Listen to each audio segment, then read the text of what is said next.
Hey, podcast listeners, this one's a doozy, not gonna lie. We're gonna talk about some of the best stuff that you can get as far as local products in the Fargo, Moorhead, West Fargo, North Dakota area. And I've got some serious opinions when it comes to the difference between hot sauces, the type of sour cream you're gonna eat, and whether your pizza should look gray or not. Sit back and relax. This episode of JJ Meets World, well, it's brought to you by Squarespace, but not the one that builds websites. It's literally an area that's in the shape of a square. And by the way, if you'd like to help support our podcast, visit jjmeetsworld.com where you can donate to our Patreon, pick up some killer swag at our merch shop, or click the link to Apple Podcast and give us a 5-star review. 1, 2, 3, 4. JJ Gordon, sort of like that Indiana Jones, in that he's always sniffing out his next adventure. Yes, he is. He's always interviewing guests so he can have them on his show and they can talk about pop culture, arts, and leisure. JJ has his flag unfurled and he likes his french fries curled, and he's fun and then he twirled as he goes to meet the world. He will march into the rain even if his ankle sprained. Take a peek inside his brain. This podcast is called JJ Meets World. Tucker, I've got a present for you. You ready for it? Yeah. This is a box of chippers from Carol Widman's Candy Company. And there's a special... Okay, I'm going to throw it to you. Ready? Okay, this is all sports. Ready? So just so you know, what I'm about to throw over is Tucker's desk, which has a cup full of pens, a very expensive camera and lens, and a giant mug of some kind of liquid. So this could end You're throwing disastrously. me potato chips. Yeah, and I'm... Okay, here we go. Ah! Okay, he caught it. Look at that. Those two theater kids doing that football pass. Tucker, Thanks, man. this box of chippers I packed myself. I was allowed to have an experience recently that is unlike anything that most lay people get.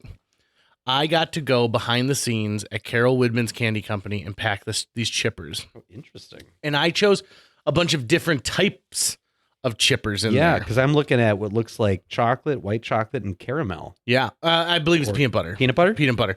And then there's like an almond bark or something like that that's in there. So here's the deal.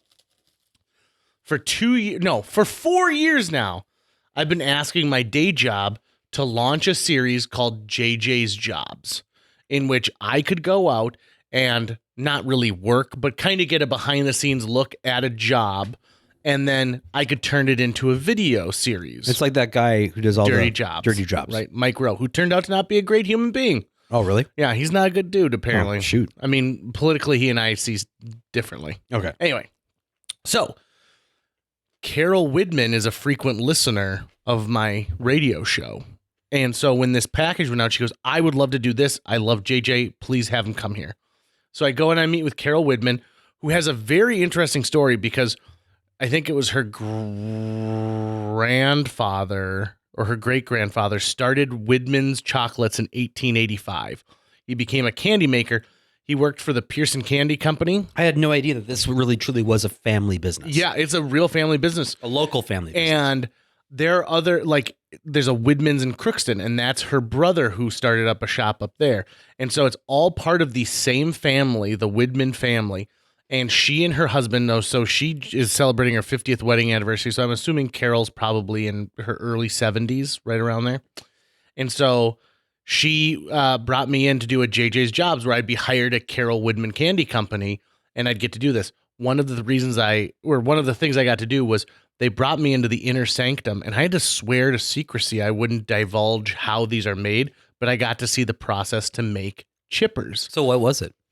I can't tell you, Tucker. Of course I can't tell you. I thought you were bound by like KFGO rules. No, over here no, on no, JJ no. Meets World rules. This is like, I'm worried that she would probably shiv me. You know, this is a possibility. So I get to see how these things are made. And I will tell you, everything is made by hand. Like all of their chocolates, everything is made. A human being dips it into the chocolate of choice, puts it on a tray to dry, gets it to the exact right temperature. This is all made in-house. It's just amazing. Okay. So my favorite part of the video, because we couldn't show how the chippers are made, obviously, I box up chippers as part of the job. But my favorite part is they said, you know, we actually ask employees when they come here to like make their way through the candy counter and try everything so that if someone says, oh, I'm looking for this kind of a taste to put in a box because, I cheated on my wife or, Yeah. like I need a please don't divorce me box of chocolates. Or, hey, I accidentally blew up the kids. Like, Not like with a bomb. No. You've to gigantic size. Giganticize Because you them. are an inventor who Right. the previous year had unfortunately shrunk the kids. Right. And that's the problem is that you've already messed up once. You need a really good box for the second. You're So going to need to find that right piece of bottle glass. it literally was me opening up counter after counter after counter of hundreds of chocolates and being like, and one of these and two of those and one of these and then like I've got a mouthful and she's like, have you tried the chocolate covered nougat? And I'm like, describe to me what nougat is, but just give it like let me taste it while you're describing it. And I already knew what nougat was because nougat's a pivotal part of the Snickers bar. You're 38 years old. Of course you know what nougat is. Right. Yeah, I've been nougating for years. Yeah. So the only downside of this whole thing, this whole experience in the candy counter, is they're like, you've got to try the chocolate covered cherries. And I'm like, that sounds delightful. So I get a chocolate covered cherry and they go, you put the whole thing in your mouth. And to make a chocolate covered cherry, you don't dip it in chocolate and then put it on a thing. You dip it, let it cool in your hand, dip it, let it cool so that you build up a sizable amount of chocolate around the cherry. Learned that Were you JJ's supposed jobs. to divulge that piece of information? That I think is allowed because that's not a trade secret. Okay. Anyone who makes chocolate covered cherries has probably done that. Got it. So they go, you put the whole cherry in your mouth and then you pull the stem out while you're holding the cherry back with your teeth. Mm-hmm. That's the correct way to eat a chocolate covered cherry. Okay. So I do that and I bite in and it's all, gushes like everywhere. And I'm like, oh, this is amazing. Take another bite and crunch. So there was a pit. There was a pit in it. Really? Now That's surprising to me.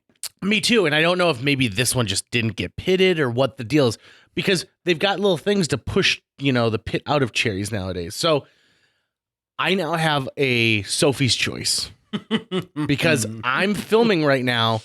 And so do I spit the pit out, which would not look good in the shoot. And we're doing one continuous shot of me going through this candy counter. So I don't want to go back and have to eat all this other stuff. And they've just told me about how important the chocolate covered cherry is, this is a huge seller for them. So I put my big boy pants on and I swallowed the pit. Oh, wow. And then I got home. My wife told me, she was like, there's some cyanide in cherry pits. Apparently, if you ground up enough cherry pits and feed them to someone. Not in one. But I don't know. Maybe I've got a baby. I like how the first thing your stomach. wife did was like, let's just raise the anxiety level here a little bit for JJ. First thing she decides to do. That's what she likes to do. She almost killed me. When I called her? Yeah. Mhm. I still think about that. I know if I shouldn't be bringing up old episodes so early in this episode, but the fact that you brought up Jill, I was really surprised at how natural she was on the phone for someone who does not give two shits about this podcast. Mm-hmm. She was ready. Like she was like a Leanne Kreischer ready. She did me dirty, as people have told me. They're like, your wife did you dirty on that podcast. I'm like, I almost blacked out from laughing. That's never happened to me before. And that's just because like when it started, my body cinched up so tight that I could see my vision going away. But anyway, so you swallowed the pit and your wife had no pity on you. Right. Oh, Look at well that. done. So I got this awesome experience. And then they said, you get to keep the box of chippers that you put together. Nice. And I said, who am I going to give this to? And then I was like, I'm going to give it to Tucker. This would be a great Aw, gift to give to thanks, Tucker. man. It's delicious. I mean, I've been noshing on it as you talk, and you're right. It's the confectioner's peanut butter, right? So It is, yes. It's like what you would find in a Reese's peanut butter cup. Correct. And which is different. which is my favorite Now, candy. I don't know how you feel about dark chocolate, but that's the kind that are on the bottom of this. Love dark chocolate. Oh, good, because I saved the milk chocolate for myself. Got it. Okay. I'm a dark chocolate guy. Yep, absolutely. And that weighs exactly half a pound, 0.1. Well, not anymore. Not anymore. No. And it's half a pound, 0.1 of chippers because you keep hitting the tar button on the scale so that, you're not weighing the box. You're not weighing the nice little bubble paper in there. Aren't chippers one of the items that former guest Jay Nelson will offer to people who come to his bed and breakfast? And this brings me to the major subject of this episode until we take a tangent in 2 minutes and then Sure. it just goes off the rails. There are certain products that come out of Fargo, North Dakota that are better than anything else you're going to find that people kind of associate with us. So for example, as Jay Nelson had stated, he gives chippers to like Airbnb people, like anyone he's hosting from somewhere else, to say, hey, listen, this is a local phenomenon. These chippers are just amazing. They're hand dipped. It's milk chocolate. They're made right here in Fargo, North Dakota. The chips are even from North Dakota. Like the only thing that's not is the box itself was probably printed in Saskatchewan. Mm-hmm. And chippers are one of those defining products. And I think, nowadays people love stuff that's made from their own region. So in our neck of the woods, Pride of Dakota is a sticker you put on something that's made in North Dakota, South Dakota, Minnesota. Mm-hmm. And I mean, people pay a lot to be part of Pride of Dakota to get that sticker put on there. And I've got a couple of things that I think we do better than anybody else and that are a huge part of who I am when it comes to my foodie sensibilities. Another one would be the Mexican Village hot sauce. And I'm going to preface this with, if you think I just said Village hot sauce and you love Village hot sauce, you can go right to hell. I'm not talking about the substandard Village hot sauce. I'm talking about Mexican Village hot sauce. So this was just a massive topic on the Fargo subreddit within like a few days ago. The difference between Village and Mexican Village? Someone trying to figure out, I'm so in love with Mexican Village's hot sauce or salsa, whatever you want to call it. Like, it's not salsa, it's hot not sauce. Salsa, it's hot sauce. How do I make it at home? Because I can't figure out exactly what's in it. And some people were saying, well, you can just go buy it over. It's like, no, that's a different thing. There's Village hot sauce. There's Mexican Village hot sauce, both in the grocery store. But then there's Mexican Village hot sauce, which is the hot sauce at a restaurant called Mexican Village. And it totally tastes different. And I am someone who is more into the hot sauce than the chunky salsa. I love me a chunky salsa. But I really love a good puree because I love the full flavor profile you get from it being sort of distributed evenly. This like even mix of onions and jalapenos and tomatoes and peppers. It's so effing good. Why did I just censor myself there? It's so fudging good. That's what I really meant to say. But yeah, what it is, I don't know what it is about Mexican Villages. There were a few people who were saying that yes, hey, I worked there. We do prepare it in-house. It is something that we do make. It doesn't come in a giant vat in that we just keep in a fridge, supposedly. And I can tell you, like, do they ever get to the point of like why the stuff in the store tastes different than the stuff in the restaurant? No. I know the answer to that question. I just was assuming that it's a white label thing so that... It's not. It's not. It's the same recipe, but they have to add additional ingredients to make it shelf stable longer. Oh, so that really is Mexican Village salsa from Mexican Village. Correct. Oh, I'm okay. I was mistaken about that. They don't make it there. But it's not like the Village hot sauce. Not Village hot sauce. That's a different one. F that in the B, man. Fudge that in the bun. So Jill will tell you the closest we've gotten to being divorced is a couple things like where I embarrassed her. The closest we've ever gotten is I said, would you pick up Mexican Village hot sauce on the way home? And she just picked up Village hot sauce. Yeah. And she goes, this is what you wanted, right? And I said, no. How do you not know me well enough? The word Mexican in front of Village. Right. I don't. And here's the thing, she doesn't eat spicy stuff at all. So to her, she's like, it's all the same, right? And I wanted to be like, sure. Just like all yogurt is the same, right? All gasoline is the same. All lovers are the same. So they're adding... I'm being sarcastic. Sugar to make it shelf stable or sweetener? No, I believe it's like it's other thing. Like, there's probably some weird like potassium mardigotagrate or something like that. So okay, that makes it so it lasts longer there. And the reason I was told from somebody who used to be an assistant manager at Mexican Village is they go through it so fast that once a week they have to remake it. But you can buy that stuff in the store and it's already been sitting there for 3 weeks and it's good for another 4 months in your fridge. Oh, got it. Okay. So it has to have that.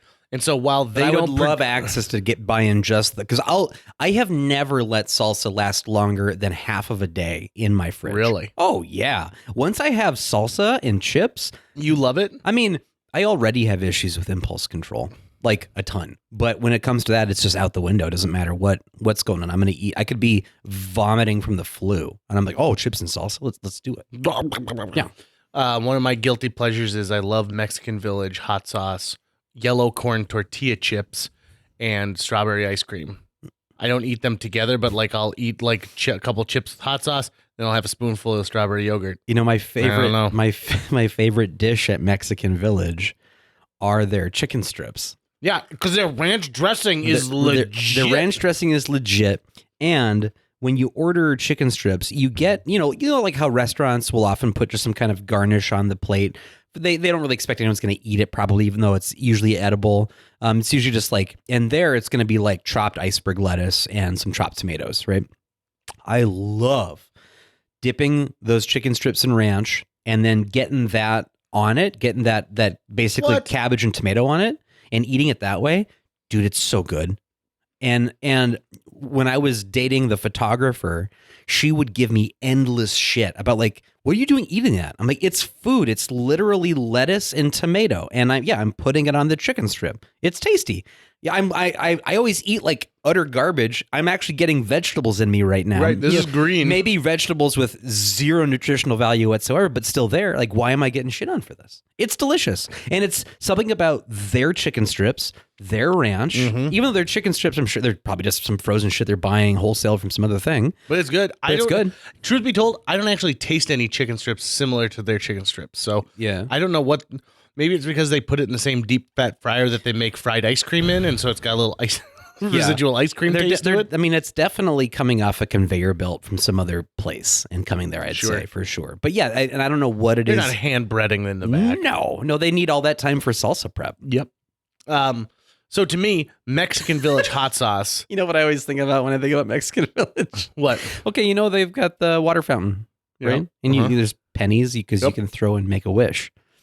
For 3 years straight as a kid, every time we'd go there, I would wish to be turned into a Power Ranger and be so fucking upset when it wouldn't happen. I'd be like, one of these days. Because I'd watched so many movies where, you know, a wish comes true and you're the lead character of your own film. And I was like, I just got to wish hard enough and I'll be a Power Ranger. 3 years of that at Mexican Village, never got it. And the Mexican Village is a staple of downtown Fargo. Yeah. I mean, it's been around forever. Is it the best Mexican food you're going to eat? No. Is it is stable Mexican food? Not really, to be honest. They still have a grip strength tester. They do. And like And they see also how good of a smoocher you are. This is how classy of a place it is. When you walk in, you're greeted by a vending machine with like candy bars and mints and stuff like that. And you go, so is the food here so bad that I'm gonna need to like have a package of Skittles just in case? But also the Mexican Village is weird because it's cavernous. There's way more tables than you can ever imagine. Yeah. I've been to the Mexican Village where I've got to wait an hour to get a seat. And they've got, I'm assuming they still do really good deals on like margaritas on, I think, Tuesdays or Thursdays or something. So like they've got really good drink specials and stuff. Wednesday is all you can eat fajita night, and you leave smelling like a fajita for the next 4 days. You know what I really appreciate about our Mexican Village? What's that? I say ours because I don't know how many Mexican villages there are that are connected to this Mexican Village. Like Paradiso is the same company here in town, right? What else do they own? Is it the same company? My understanding is that the same parent company, and for years has, since we were kids, has owned both Paradiso and Mexican Village. But I don't quote me on that. Sure. That's just been the folk wisdom given to me throughout the years. I mean, that's brilliant if it is. Right. But the fact that they have not changed the inside of that place, I think, at all. That's not true. Is it not true? They did not a remodel, but like a redecorating because, and the woman's name, oh God, hold on. How recently? I mean, it would have been like 98. So it's been a long time. But like, it's not what the original, like, and it's gone through like one major one. Her name is, God, I want to say Rita, but that's not what it is.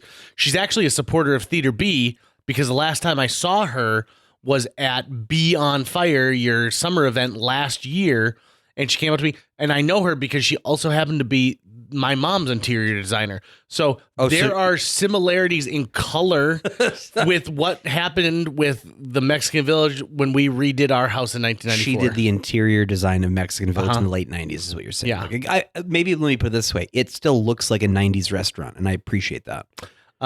When I don't want the ultra modern look to come to Mexican Village. I mean, I'll take a Taco Bell of the future, but that's about it. Well, and Paradiso has done the same, right? Yeah. Like the worst case scenario is someone really tall hits their head on one of those wooden parrots. I want to see it. That's exactly what I was thinking. I want to see a tacky wooden toucan next to a giant sombrero, a culturally insensitive sombrero. 100%. Yeah, you know? So our good friend Justin Bass, and I don't know if Justin listens to this podcast, Hey, but he knows Justin. what story's coming up already. You are our good friend, Justin. Justin and I, so on the south side of town, whenever we had a theater event for high school, so a play or a musical or something, we would have a cast dinner on like Thursday or Friday at the Mexican Village after the show. They would stay open late for a bunch of high school kids to come. And why not, right? You're talking about like 70 people, like you're going to get a major cash grab, right? So they've redone the mural in the main part of the Mexican Village. And there's a lonely hombre walking his burro. And I don't know how this happened, but I was with a couple people and they're like, "Donde está la burro?" And Justin's like 15 seats down in this place, and he stands up and points behind him. And he goes, "Aquí, aquí," and points at the donkey on the mural. And I don't know what it was about that, but the fact that like he heard us like doing this awful Spanish, "Donde está la burro?"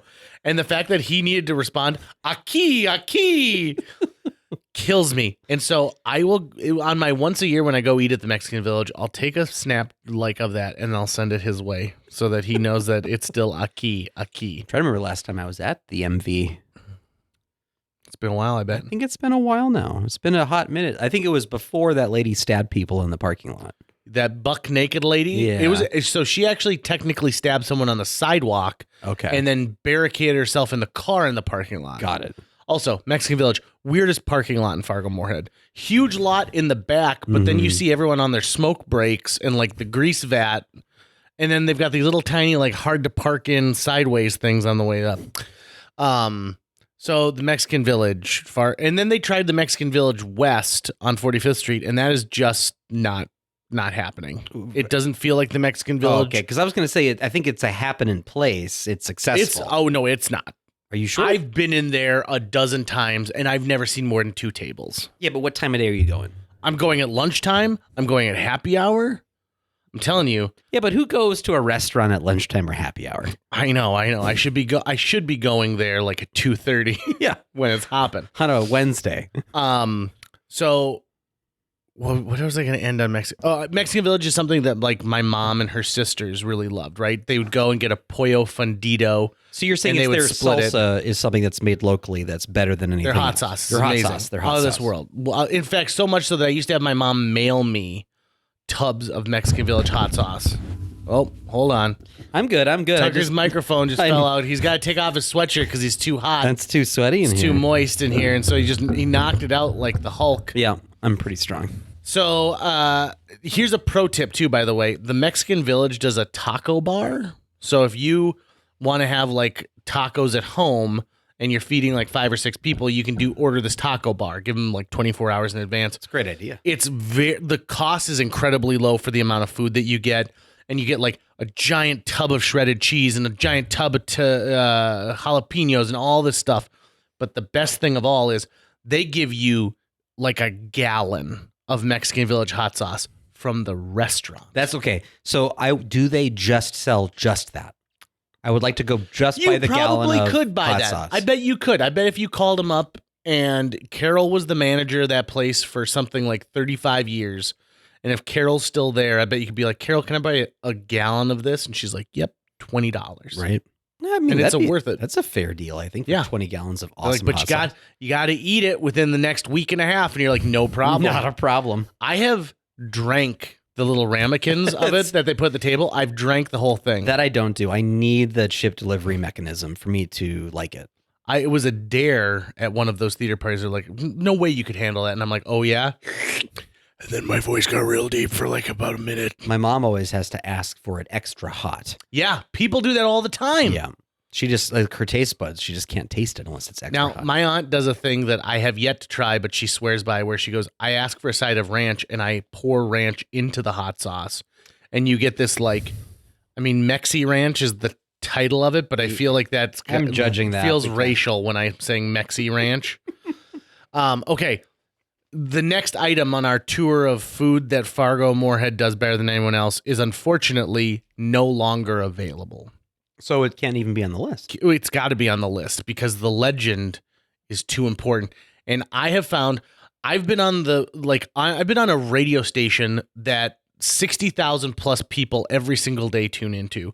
And every time I touch on this, it's the biggest thing that people start sending stuff in. I've had people write handwritten letters to me about this, and it's Cass Clay's French onion dip. Oh, yeah. You can't get that? No. Well, here's the problem.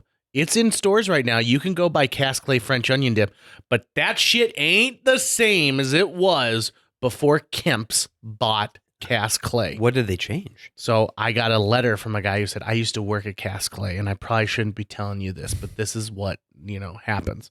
So Cass Clay's French onion dip, up until I'm going to say 2004, was a pretty standard recipe. It had, you caramelize these onions, you cook them way down, you mix it with the sour cream. I like it because it's not mayonnaise based, and the flavor was perfect.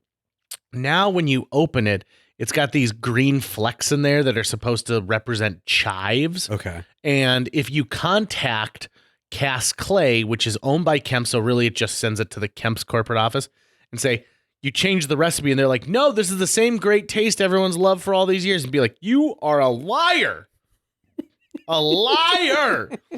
And I've seen people on things like Reddit and stuff do a side-by-side comparison where they open Cass Clay French onion dip and open Kemp's French onion dip, and they're the same thing. It's the same exact thing. But the real secret is this. There's a type of sour cream called calcified sour cream or decalcified sour cream. Decalcified sour cream lasts longer, and it's more shelf stable, and it's cheaper ultimately. Calcified sour cream was a little more expensive, but the flavor profile was just so much more intense. And so Kemp's doesn't do calcified. They do this decalcified sour cream. So this is what's in that secret letter from the guy and I mean, I got this at work. It was a thick envelope, and I opened it up, and I poured over every inch of this letter. That brings me back to the pizza corner debacle. Okay. Well, hold on. We'll get, because that's on my list as well. Mm-hmm. It's on my list. So I also get a call one day from a guy who says, I used to work at the Cass Clay factory, and there was a room where they made the French onion dip. And the day Kemp's bought it, they plastered on the wall, no longer using this room, because Kemp's they use it at their main warehouse, and they're just using the old, the Cass Clay logo to make you think that it's different than their other product. This is corporate America at its most greedy, where they're like, oh, those money mouths, it doesn't matter. This makes me think of that scene in The Wire when D'Angelo's talking to Stringer, and he's like, oh, did you get the new shit in? He's like, new shit, same as the old shit, man. Just put a different name, put a different color cap on the bottle, and that's it. That's the same thing what they're doing. I mean, I ate that stuff like it was drugs. Yeah. One of my favorite memories of our good friend Phil Lund is he showed up to my house one day and got out of his car. He wasn't wearing a shirt, and his pants were around his ankles. Clearly had been drinking. And he walked into my house, and he's like, I'm fucking hungry. And my mom wakes up. He talked about this. Yeah. Mom wakes up. She comes downstairs. He's made himself a hot dog, but on the bun, he's put 3 jalapeno stuffed olives and then a giant dollop of French onion dip instead of a mayo, mustard, or ketchup. And so that's how good this stuff was. Yeah. Even at his drunkest, he recognized the container and was like, yeah, baby. I've definitely put French onion dip on hamburgers before. Why wouldn't you? Love it. Love it. I also like to put potato chips on burgers. I love the crunch. I love crunchy texture in food. So I'm all putting romaine noodles and things in a pita or something. Love that extra crunch to it. And I do love the French onion. Phil's the kind of guy who I could see to serve himself the French onion, just taking a finger and putting it in the French onion. I've seen him do that with the container just to finish it off, right?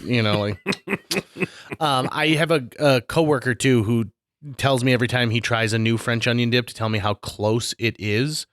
And so he goes, Topo the tater is the closest. Top potato, yeah. But it's not. It's the closest, but it's not. It's basically just sour cream with a little different flavor profile. is what I think Top the Tater is. I love Top the Tater, but it's like, yep, this is basically sour cream with some zest in it.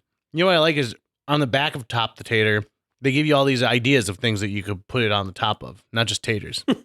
A whole myriad of things. You know who first showed me Top the Tater? Hmm. Was Valerie Coit from Really? a previous guest, Valerie Coit from the Free Range Film Festival. Hmm. I was visiting them once during the festival, and she goes, "Do you like Top the Tater?" And I was like, "Well, I like taters, and I like things that go on top of taters. What are we talking about?" And she's like, "Well, this is like French onion dip." I was like, "Sounds good." I will try that. It was good. And they make various, like, not just French onion dip. There's like a bacon and cheddar one. I don't There's understand like a jalapeno one. the mixing with the salsa or the hot sauce. You know what? Let me take that back. I could see some hot sauce in there a little bit, but I would think if you're going to flavor a sour cream based anything, you're putting in a powder, like taco seasoning or something Sure. like that, right? Like you would for taco dip. Mhm. I don't understand to me, the notion of you've got a bowl of salsa and then you put a big old block of sour cream in there. And then it's like you're taking melted ice cream. That's the consistency of it at the end. It just sounds gross to me. No, okay. To each his own. I mean, I will say this. I'm right, JJ. They put it on the top of nachos, which have all like, and usually there's like, you make the chips and then the melted cheese. Oh, I'm and then real you big pour on the segregating my sour you pour cream the and my salsa. and then you put in ice cream scoopers worth of sour cream. You know how I knew we were in the shitter with the economy? I went to Zorba's, and they used to give you a chunk of sour cream that was like an ice cream scoop, and now it's just a melon baller size. So much so that I had to say, like, "Can I get some more sour cream?" They're like, "It'll be another $1.50." And I was like, "No, thank you." $1.50 for a condiment? Right? It's a condiment. Times are tough. It's a condiment. Yeah, I'd say it's a condiment. I think so. I think it's a condiment. The It's a condiment. the for French sure. onion dip from Cass Clay, the closest that I've come to recreating that is Elton Brown, the celebrity chef, does a version of French onion dip. But here's the thing. It is labor intensive. It takes like 5 hours to make, and this is why.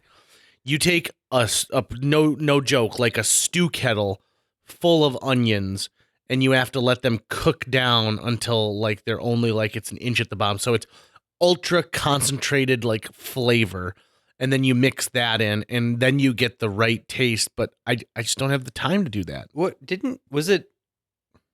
No, what was it that you lied to a stripper about knowing how to make? That was your own recipe. It was fish was like goop, right? No, Wasn't that it? was like a hummusy kind of like layered dip. And you just came up with a bullshit recipe, and she probably went and made it. Yeah, I literally like when she's like, "This is so good," I'm like, "Yeah, I made that at home," and she was like, "Can I have the recipe?" And I was like, "Sure." I literally just stared at it, and I'm like, "Okay, so there's probably this, and this, and I there." think you just have a habit of lying to strippers.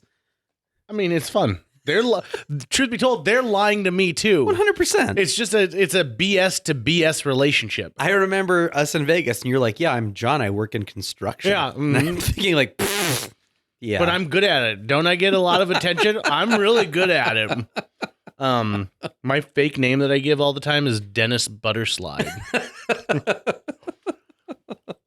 So, the butter slides from Hampton, we're from Gackle. Gackle. Yeah, we're from Gackle, North Dakota. A lot of butter slides out there. You can't run into a butter slide I'm not related to. Item number 3 on our tour of things that Fargo Moorhead West Fargo does better than anybody, without a doubt, in my opinion, is the Pizza Corner Pizza. Now, technically, the Pizza Corner Pizza is from Valley City, and that's where the warehouse was that made the frozen pizzas that Pete Hofelt and other kids who were in gymnastics would come to my house and sell to my mom for a fundraiser, and she'd buy like 20 pizzas. So we always had Pizza Corner Pizza in the freezer downstairs. Now, if you're not from the region, you're like, I have no idea what these guys are talking about. Let me explain to you. It is a frozen pizza that is shrink wrapped, which is important. It's shrink wrapped, like vacuum sealed, and it's got this giant like viewing hole so you can see what type of pizza it is. And then it's like not a blaze orange, but like a Halloween orange logo with blue lettering. Mm-hmm. And it says Pizza Corner Pizza, like Valley City's finest. So Pizza Corner Pizza, for those of you who are not familiar, had an interesting thing because they would employ like Girl Scouts, you could come and you could earn money for your organization by essentially working on a construction line or working on like a production line. And here's the thing about it. They were militant. They're like, you put exactly 10 ounces of cheese on here. So we've given you enough cheese to make 100 pizzas. If you end up at 90 pizzas and there's no cheese left, we're going to charge you for the cheese. Those poor Girl Scouts. You put exactly 12 meatballs on this. If you put 13 meatballs on, or if you drop a meatball on the floor, we will charge you for the meatballs. I know people who said we worked an 8-hour shift and only walked away with like $20 because they were bad at like weighing the cheese and making it happen. Anyway, so Pizza Corner pizza is a staple. You must have eaten a ton of Pizza Corner pizza as a kid. Oh, yeah. Just And an nonstop. adult. Yep. So Basically, it's like the part of the things that were good about it are the things that people might normally complain about frozen pizza for. Oh, it's kind of stiff like cardboard. It's or blah, blah, but it's like, no, it's part of the character of this particular pizza. right. You couldn't really tell the difference between the crust and the cardboard that it came on once you were eating it. I always thought the crust was kind of bland, but you know what? They had these giant pieces of Canadian bacon. They were just massive. The pepperoni was good. And the price was right. You could get 4 of those for $20 back in the day. And like I said, since they were vacuum sealed, they lasted forever and wouldn't freezer burn in your fridge. Also, you could get a frozen taco pizza, which was a big, big, big deal. All you had to do was have a little taco sauce to throw on the top. So fast forward to, gosh, I want to say that the year is probably like 2017, 2018. And the Pizza Corner company gets bought out by Brew Pub Pizza. And so Brew Pub Pizza operates out of Minnesota. And their claim is that they didn't change a thing. This is the same recipe. It's the same, everything that you loved about Pizza Corner pizza. We're just making it in a different spot now. And this is my thought. Your water must be different. The cheese you get from cows must taste different because this is not the Pizza Corner that I grew up with. Is it bad pizza? No, but my taste buds already know what I'm supposed to be getting here. And I'm not getting that from your new version of Pizza Corner. Now, I happen to get to know some of the like brew pub like executives because a woman I worked with wrote this big long blog about how this ain't my Pizza Corner pizza. And they did a big ad buy with my company. And part of the ad buy included like essentially like, here, try this pizza and you tell me if it's good or not. And she's like, well, it's good, but it's not what I want. And they're like, okay, but it's good. And she's like, it's good, but it's not what I wanted. So we do this big long thing and I go to all these different like grocery store taste tests and I hear the same thing over and over and over from people. If you've never tried Pizza Corner, they loved this pizza. If you knew Pizza Corner and you grew up with it, this is not Pizza Corner. So they bought a brand that is now tainted to people. And so another thing that they did was they got rid of the vacuum pack because they do the like saran wrap kind of top. And they got rid of the window so you could see stuff in it. And this is, I thought, really interesting. So the inside of modern day like grocery store freezer units have LED lights built into the door that essentially light up everything that's inside of the freezer section, right? Okay. It used to be that you had maybe a light on top or there wasn't any light in there. You would it's a glass door, and so you could see in with the ambient light coming from overhead. But now, to make things really pop, they've built lighting into the freezer units. Okay. This lighting, because it's LED, caused the meat to look gray. Oh. And so, like, if you saw Canadian bacon, it had this grayish look to it. Interesting. That previously you would never have seen. So they said, so we got rid of the window, and we changed the logo a little bit, but now it's Pizza Corner on the top. I still don't know people who want to go back. Like, you obviously tried a new Pizza Corner pizza. You've tried it since they changed brand. I have, but I also was never able to get my understanding to the point of I can definitely taste a difference versus am I built up to taste a difference of it right now? But I mean, at some point they have to go, if it happens, something did change. At some point, something did change. So then what is it? Is it just the water? Could be. Do you have a favorite frozen pizza brand if you're going to pick one? That's available to us? Yeah, it's usually Red Baron. Yeah. That's more or less because I love the logo and the Red Baron. I was gonna say, is that because you love World War II? And No, they also for a long time, although they don't anymore, they used to have the pepperonis that curl up into little bowls and would kind of like fill with we grease. remember we looked that up because there's Yeah. a particular word for that type of pepperoni. Well, yeah, it's something about how it's like wrapped or cut or something like that, Yeah. or that will cause that or I think to it's like happen. it's the sleeve that they put the pepperoni in causes it to like that shrinks and that Yeah. causes it to curl into a delicious bowl. Gone are the days of me having like a go-to, oh, this is my frozen pizza kind of days. I'm still so stuck in the days of like Giovanni's. Like that's the thing I'm craving, the thing that I want. And the closest I can get to that is Casey's. They have a very, very similar flavor profile to the cheese and the grease. Have you tried the taco pizza from Casey's? Yeah, really good. Mhm. Really I liked it a tasty. lot. But nothing compared to Happy Joe's. And Happy Joe's is the thing that I'm so sad we don't have anymore. Was one in Grand Forks and that's it? Or No, something? there's a bunch. So they're all over the Midwest. I thought Happy Joe's was local to Fargo, North Dakota. It is not. I knew it was a franchise, but I didn't think it was a massive one. I Yeah, thought you it was can find them all. Like they're in Iowa and Idaho. You can find them because I wanted to buy that Happy Joe's that was on South University Right. and turn it into Happy JJ's. And then all I had to do was just switch some stuff around, and I found out, oh, it's actually franchise. Yeah, They're not going to leave that train for me. We need someone to bring that franchise back here because the taco pizza was legendary, It was amazing. as was the Canadian bacon because it was like diced, Mhm. which I also like. I like my Canadian bacon either in giant silver dollar size, like even larger than that like they have on Pizza Mhm. Corner, or the diced so that it's nice and crispy. Which is funny because you told me the exact same thing before we started recording about nipples. Yep. You want either gigantic, like looks like it was sliced off of like an Italian person's arm, Mhm. or you want little tiny like eraser nub. Because they're crunchy. Yeah. Yeah. Interesting. Yeah. Are there anything else that you like? Like you're like, oh, I like. Let my- me be clear. I'm talking about male nipples when I talk about Okay. Yeah. Okay. that. Yeah. I just don't want Okay. people to get confused and think we're talking about something weird, you know? Oh, right. Yeah. So then is it the end of a cucumber then that you were comparing to female nipples then? I think we're getting a little personal. Oh, here, okay. JJ. Oh, yeah. By the way, everybody, Tucker's phone number will be available at the end of this episode. And I actually don't have strong opinions on nipples. You don't? Not as strong as what you're presenting right now. You should. You should. You should be Have very you ever seen a pair of discerning. nipples that scared the shit out of you? Yes. Yeah, I have too. Where you're like, whoa. And this is even before like I knew people who had been like childbearing, Uh-huh. because I think here's the thing: babies do a number on Oh, a person's nipples. Yeah. But yeah, like there have been some things where I'm like, first of all, I'm like, what direction are these looking? One's going north and one's going west. Yeah. Enough nipple talk.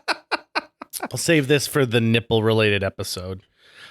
So those are the things that to me represent the taste profile of Fargo, North Dakota. This region, because Valley City technically. By Right. the way, have you ever been to the actual Pizza Corner in Valley Driven City? past it, waved at it, never eaten inside of it. Listen, we're going to make a day where we record a couple episodes of JJ Meets World. One at the Mexican Village in downtown Fargo. Another one while we're driving between the Mexican Village and Valley City's Pizza Corner. And then a third one at Pizza Corner. Okay. That'll be a fun day. Yeah, that works for me. So to me, is there anything that you consider like, oh, this is something that I always have here locally? I mean, you could argue Sandy's Donuts, but you know what? They just make the best donuts in town. It's not necessarily the best donuts in the country. No, the last time I had any kind of thought was when we still had Bertrosas downtown, Mhm. because their beer cheese was unbelievable. It was out of this world. It was so good. I mean, I actually once saw it in an in-flight magazine talking about it in like an opening editorial about someone who's traveling. And they're talking about how every place you go, you got to find the thing that's there. Like if you ever go to Fargo, North Dakota, you have to go to Bertrosas downtown and have the beer cheese soup, right? So like it was really well known. And then I know that when they sold Bertrosas, they sold that particular recipe and just slightly modified it for Wurst, which is what they own now. But now that's just gone. Gone. The Granary was famous for their beer cheese Yeah. soup as well. There are other Lauerman Saloon, famous for their chili and their pickled eggs. There are other things that we used to have in town that I miss that I don't know if they would have ever been world famous. Giovanni's Pizza being one of them. Miss it dearly. I miss getting wet burritos at Juan Burrito Bars. Mhm. Those were really, really, really tasty. When we had a bunch of like wet burrito places in town, that was where you were always going to get the best deal. because they're just giving you so much food for like $7. You know what amazes me though is they never really gave you a lot of chips. It's like it's Right. like you get a handful of chips, but Luna's the one who's going to give you the chips, and she's got these really tiny hands. She's got these really tiny little hands, and like a raccoon's hands. Like they're small, but they still do the dexterity things that you need. And like you get like, oh, I can only lift up 5 chips. The thing that I think people are going to default to now is going to be like beers. What are some locally crafted beers? Which I'm not interested in. No, me neither. Unless you're telling me like this beer was made specifically because we found like a bunch of bones. I feel and like we put the bones in there. I feel like you're someone who could be plied by the name of a beer. So like if this beer was called Cookie Monster, I wouldn't have it. I bet you'd try it. Nope, I wouldn't. bet you And I'll would. tell you why. Because the stunt beers are the things I hate the most. You'd try it. No, I wouldn't. Yeah, you I'm would. telling you, I would not try it. If it was called John Candy's favorite beer, you would try it. No, I wouldn't, because Yes, I'd you be like, John didn't drink beer. Then John you aren't drank that- mixed drinks. Then you So aren't I would that- actually be like, may I please speak to the manager? May please Sir, excuse me, are you the manager? Are you the manager of this tap room? I am, yes. Okay, I want to talk to you about John Candy's favorite beer over here. Really? What basis did you use to lie about a man's legacy? We received this handwritten letter from his daughter saying that, by the way, my father loved establishments like yours and had always wished that they would carry his secret favorite beer that he would never let people know because his agent said it was bad for his image. And then she laid out the recipe for us. And she said, I was inspired to do this when I one time in Chicago ran into a big fan of my dad's. And I was like, you know what? I think this guy needs a beer made specially for him. And my dad knows exactly what that's going to be. Sir, is that the letter in question that you're holding right there? No, this is a facsimile of the letter. Is it? This is what I use when giving presentations like this. Sir, I hate to be the bearer of bad news. And I know that if you don't have any ownership, you probably are going to want to bring this to the owner's attention. But I've been tracking secretly an international group of imposters who are trying to get beers named after old comedians who died too soon. I've already busted 3 breweries for their John Belushi Pale Ale. There's a Gilda Radner Red Porter that I've also had to cut down. And unfortunately, you are the victim of a scam here because John Candy's daughter told me personally at one point about this interaction she had with a mega fan. And she said, I would never cheapen it because the world's already been given the greatest gift there is, which is planes, trains, and automobiles. And as you know, he doesn't drink beer in it. He drinks rum. So I really hate to do this to you here in front of all these people, sir. Yes. But By the way, hold on, everyone. I'll be back to the birthday party in a moment. I'm going to have to accuse you of stolen valor here, okay? Uh-huh. I've called around to the restaurants because we've been aware of your activities in this town. The news has been following you for a few days. And you have not been confronting them and busting them for having fake celebrity beers. The Johnny Knoxville beer is real, regardless of what your wife tells you at night. You have been getting kicked out of these facilities because every time you confront them and they say, no, look, we have proof, you begin to remove your clothing. And I got to tell you, sir, you're down to a pair of shorts and 1 sock. And I don't think Mr. Candy would, looking down from heaven right now, is probably crying next to what will eventually be the ghost of Eugene Levy and be like, I really can't believe that J.J. Gordon, of all people, who I thought was my biggest fan, to the point that he's been dressing up as me for Halloween for a couple years now. I can't believe he would besmirch my legacy like this. So I accuse you of stolen valor for not actually having the best interests of Mr. Candy at heart. Sir, sometimes you need a mirror held up to your face to understand what's going on. And clearly you've been in direct contact with the family of John Henry Candy, and you know this deep enough. Wait a minute. Did you say John Henry Candy? Yes. Hold on. Cheryl, can you go check that letter? Hold on just 1 second. Now, I will say this. So clearly there's a... This is it. This is this it. is the real. That's the real letter you have right there? Oh, this is for a John Francis Candy. Oh. Now, sir, I am going to have to remove the rest of my clothing because his name was John Franklin Kennedy. You have just been tested and you've lost. It's signed by John Francis Candy. There is no way that is the real John Candy. So it's also dated, as I can see, sir, 2 years after his death. So it turns out we got you because in reality it is John Francis Kennedy that this is for and not John Frank Candy, which you think it's for. John Franklin Candy. So you are here besmirching the name of whatever number president JFK was right now because this is his beer. And his daughter told us that she met a fellow in Chicago that happened to look a lot like John Candy, but she's the daughter of JFK. So wait, you're talking about John Francis Kennedy, which is what you just said. Well, if that's the case, sir, I apologize. I am sorry that I followed you here to your personal home and have kept this going all night. I feel embarrassed, and I think that I need to go do some soul searching right now. Also, you're not going to want to serve any of that beer to your patrons because I bathed in it. Well, when you leave, could you bring the birthday party you brought with you too? Because none of these people were invited to my house. Well, I technically crashed a birthday party they were throwing for another individual. So I would say if you want your restaurant to not be, just completely murdered on TripAdvisor, you better find them some. You some need to fun understand apps. the situation I'm in because this is not just a restaurant. As you pointed out, it's also my personal home. I live here. Yes. And? I mean, it's like if you lived above an Applebees, people would be coming in all the time, eating good in the neighborhood. I would dream of living above an Applebee's. Are you kidding me? Are you really is this a class warfare thing you're doing right now? You're trying to make me feel less than you because no, I tried to turn my home into a restaurant that focuses on serving beer that was formulated by our 28th president, John Candy. Like I'm trying to make this happen and you're bringing stolen valor in here and a bunch of people whose birthday is not yours or mine to celebrate. Yet you've interrupted it and then brought them to my personal home. To be honest, I've often fantasized about living above an Applebee's myself. The parking would be wonderful for events. Incredibly sensible. Right? There's all those opportunities.